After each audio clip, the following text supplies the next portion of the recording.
Episode 16. The first time I opened my eyes at St. Paul Hospital, everything seemed blurry and distant, as if I was viewing the world through a thick fog.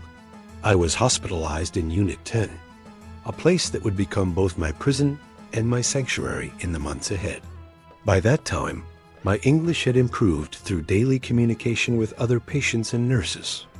I never imagined my life would take such a dramatic turn, but here I was, fighting to recover from a condition that had nearly claimed my life. My naturally friendly character helped me communicate with many people at the hospital. There is something about music that shapes the soul, makes it more attuned to the rhythms of human connection.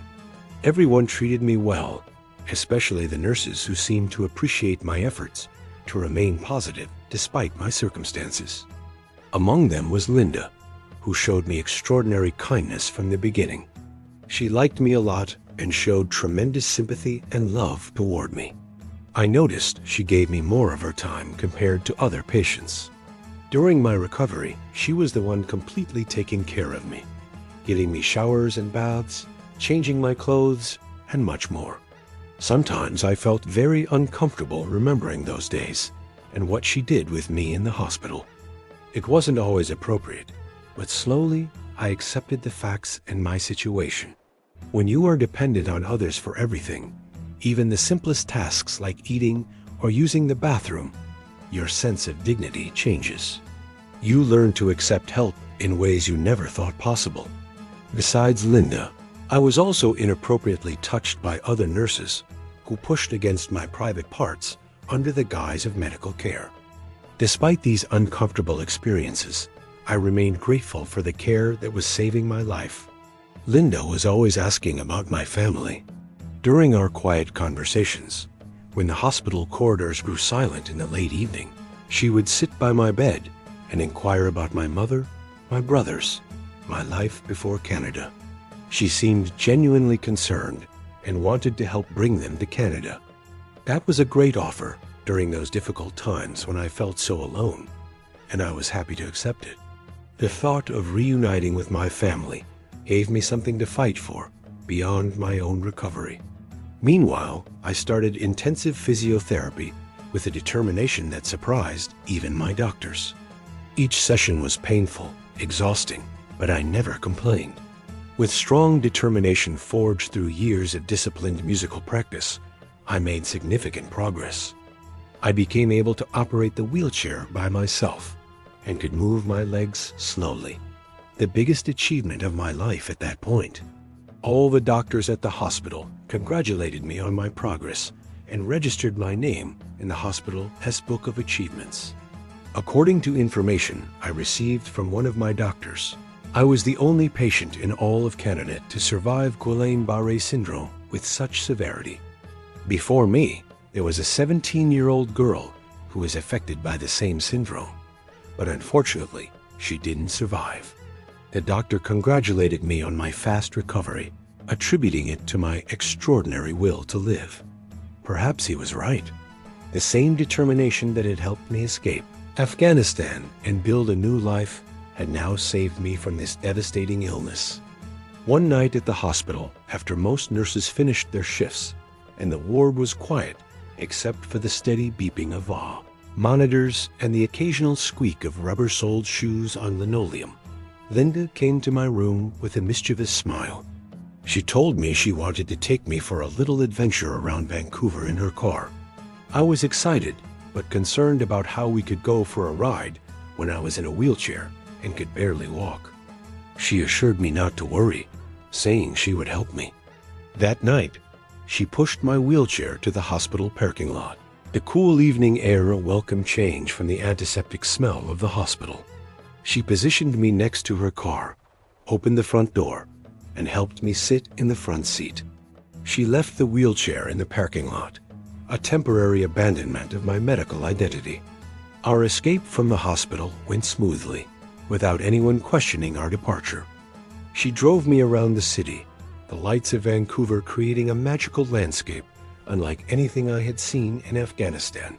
She took me to a picturesque part of Vancouver, overlooking the water. The view was absolutely breathtaking. mountains silhouetted against the night sky, city lights reflecting in the dark water of the harbor, bridges spanning the distance like strings of jewels. I remember that beautiful night clearly. Looking around at this spectacular vista, I thought about how lucky I was to be alive. At that moment, sitting in Linda's car with the world spread out before me, I made a decision to become healthy again and to be successful in this new country that had given me a second chance at life.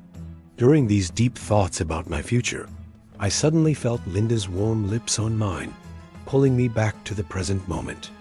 With surprise and wide-open eyes, I looked at her, unsure how to respond. That night, as the city glowed beneath us, she confessed she was in love with me and wanted to be with me. The words hung in the air between us, changing everything.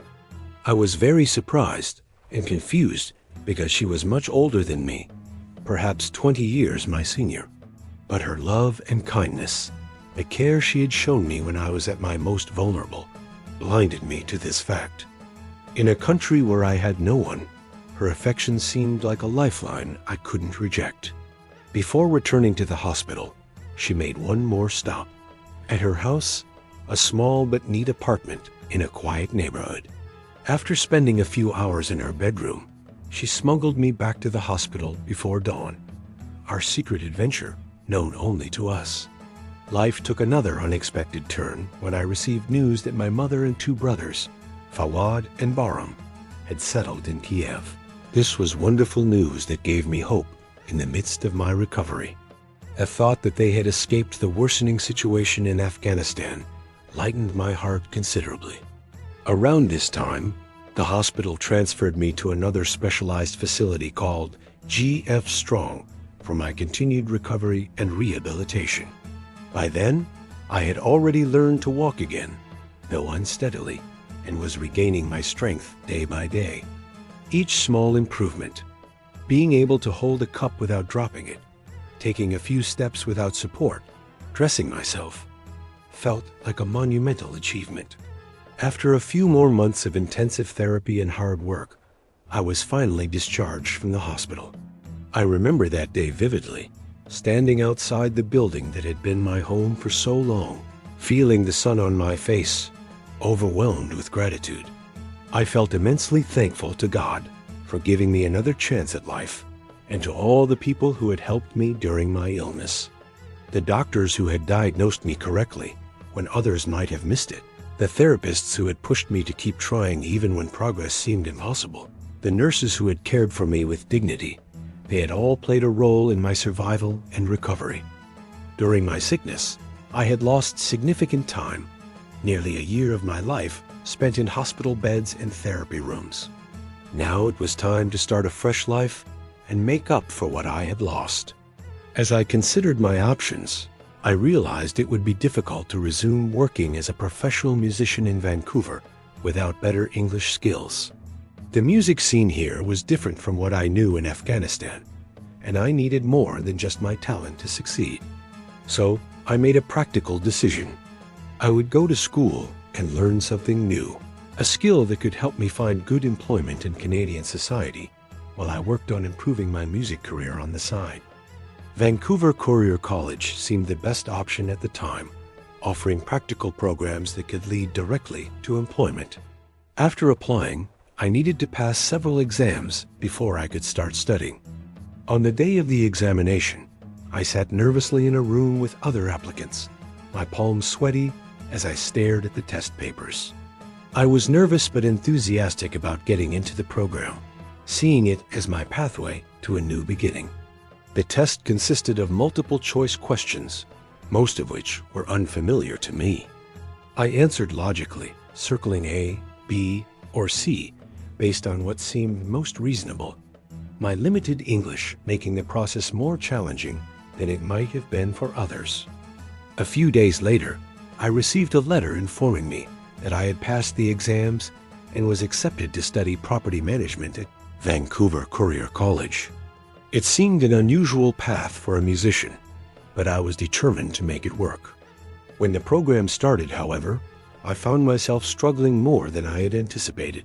The courses were challenging, with terminology I had never encountered before, and all my classmates were Canadian-born students who spoke fluent English. I fell behind quickly, understanding perhaps half of what was discussed in each lecture. Eventually, one of the lecturers, my principal, noticed my struggle. He called me to his office after class one day, his expression concerned but kind.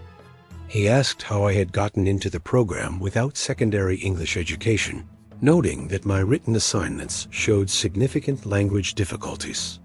I explained about the examination process, my life story, and expressed my determination to study hard despite the challenges.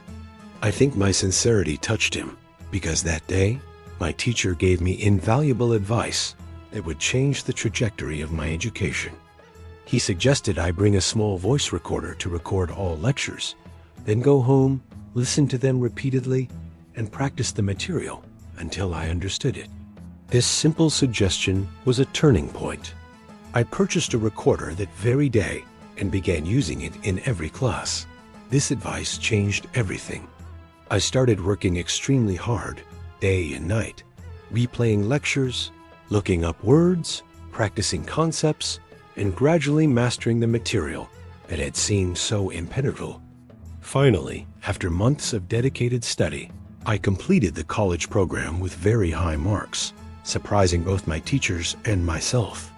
I became the first student in my cohort to open my own property management company shortly after graduation.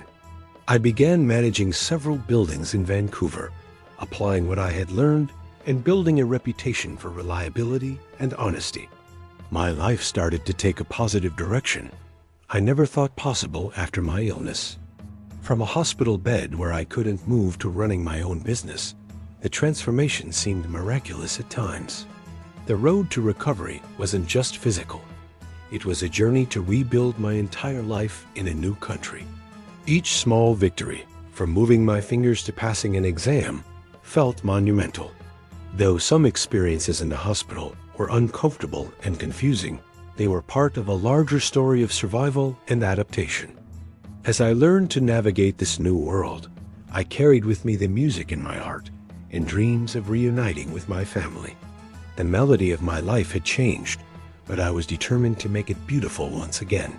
By 1993, my property management company had become quite successful in Vancouver, a city that was experiencing rapid growth and development. I started working for a large and successful Hong Kong-based company, managing several of their prestigious buildings throughout the downtown core. My reputation for honesty, attention to detail, and understanding of both tenant and owner needs had spread through the business community. Vancouver Courier College, learning of my success as a recent graduate, invited me to give speeches to their students about how I studied there and became successful despite significant language barriers and health challenges. Standing at the podium, looking out at the students, many of whom were immigrants like myself, I felt a profound sense of responsibility to inspire them with my story.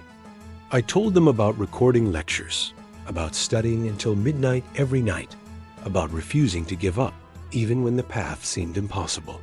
The appreciative looks on their faces reminded me of how far I had come from that hospital bed where doctors once doubted I would survive.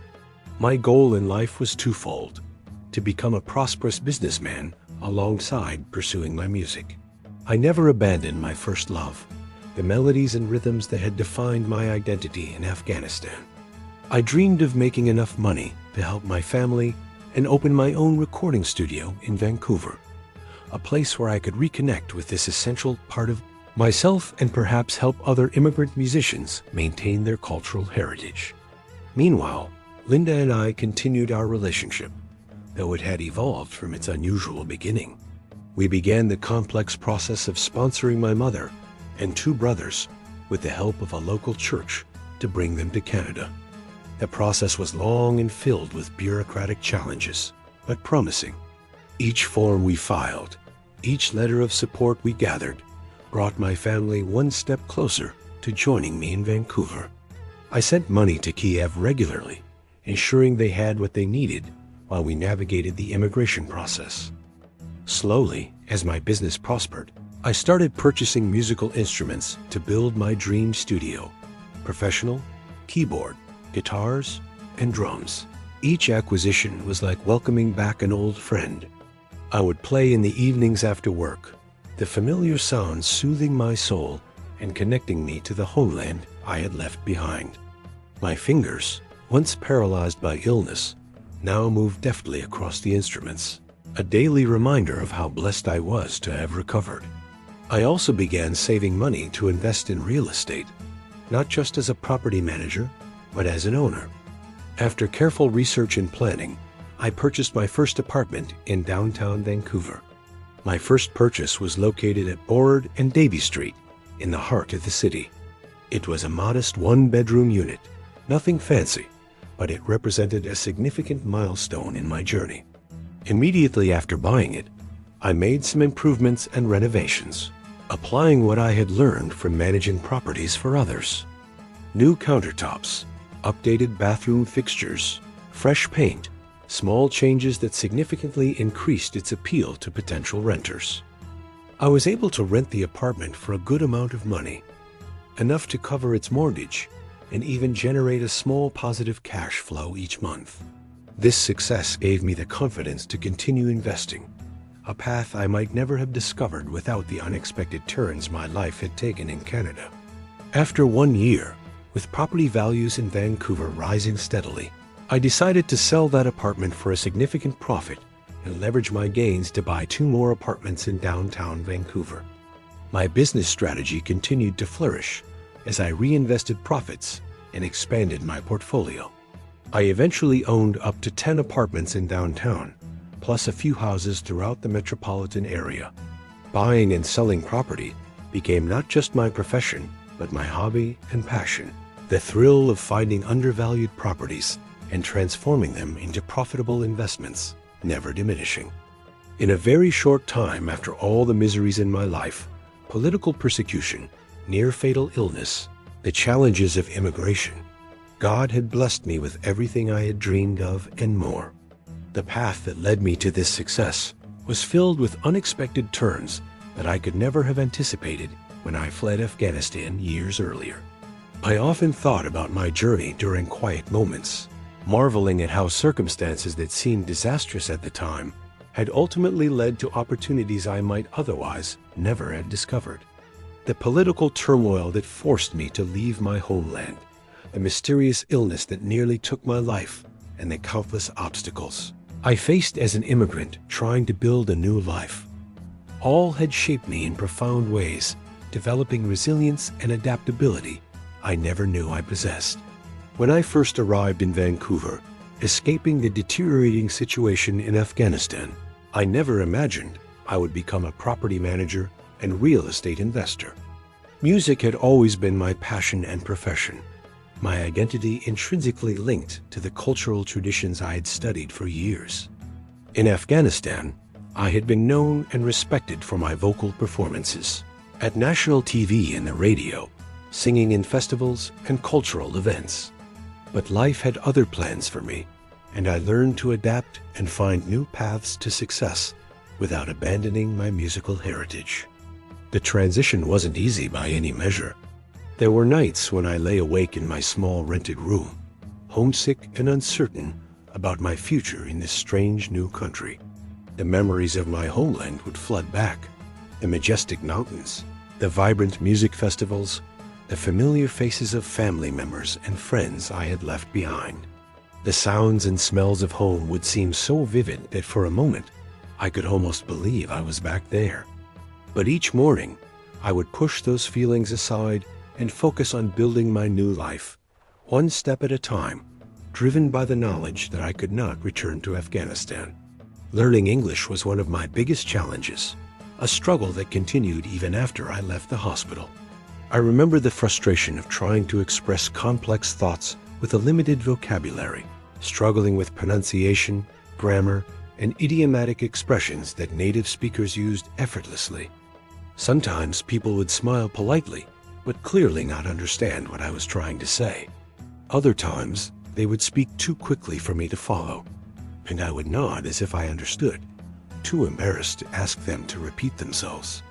But persistence paid off, and gradually, I became more confident in my communication skills, though I knew my accent would always identify me as a foreigner. My experience with Guillain-Barré syndrome had taught me the value of resilience in ways nothing else could. When doctors diagnosed me with this rare condition, many thought I wouldn't survive the progressive paralysis that characterizes the disease. The syndrome attacks the nervous system, causing weakness that rapidly evolves into paralysis that spreads throughout the body. I remember the terrifying feeling of losing control over my limbs, first noticing weakness in my legs, then finding it difficult to stand, and finally being unable to move at all. The panic that set in as I struggled to breathe when the paralysis affected my respiratory muscles is something I still sometimes relive in nightmares. But something inside me refused to give up even in those darkest moments. Perhaps it was the same determination that had helped me escape from political persecution in my homeland. Or maybe it was simply the primitive human will to survive. Whatever it was, it kept me fighting, even when the odds seemed insurmountable, even when doctors spoke in hushed tones outside my room, even when I could no longer speak to tell them I was still present inside my unresponsive body. The medical staff at St. Paul Hospital became my second family during those dark days of recovery. They celebrated each small victory with me. The first time I could move my fingers slightly, the day I managed to sit up without assistance, my first tentative steps with a walker. Their encouragement gave me strength when mine faltered, their belief in my recovery sometimes exceeding my own. I learned their names, their stories, their small kindnesses becoming anchors in the storm of my illness. Linda's role in my recovery was complicated and multifaceted. Her attention and care helped me in many ways, providing emotional support when I felt most isolated. But the boundaries became blurred in ways that I recognize now were problematic. I was vulnerable, dependent, and in a foreign country without family support. The power dynamic was uneven, and looking back, I recognized that some of what transpired was inappropriate given her position as my caregiver. But at the time, her affection seemed like a lifeline in a sea of uncertainty, and I clung to it without questioning too deeply. Our relationship evolved as I regained my independence, becoming more equal as I recovered my health and established myself professionally. She remained committed to helping me reunite with my family, and for that, I was deeply grateful. The process of sponsoring family members to Canada was complex and filled with bureaucratic hurdles that would have been nearly impossible for me to navigate alone. But Linda's connections and knowledge of the system proved invaluable in moving the process forward. The news that my mother and brothers had made it to Kiev was a turning point in my emotional recovery. Though they weren't yet in Canada, knowing they were safer than in Afghanistan lifted a tremendous burden from my shoulders. We could communicate more regularly, and I could send them financial support more reliably. Their voices on the telephone, though distant and sometimes hard to hear clearly, reminded me of why I was working so hard to succeed in my adopted country. My decision to study at Vancouver Courier College was born of practicality rather than passion. Though music remained central to my identity, I needed a stable income to support myself and help my family. Property management seemed like a field with good opportunities, especially in a growing city like Vancouver, where real estate was becoming increasingly valuable. The program offered a direct path to employment in a sector that would not require perfect English or Canadian experience, practical considerations that influenced my choice more than any natural affinity for the field.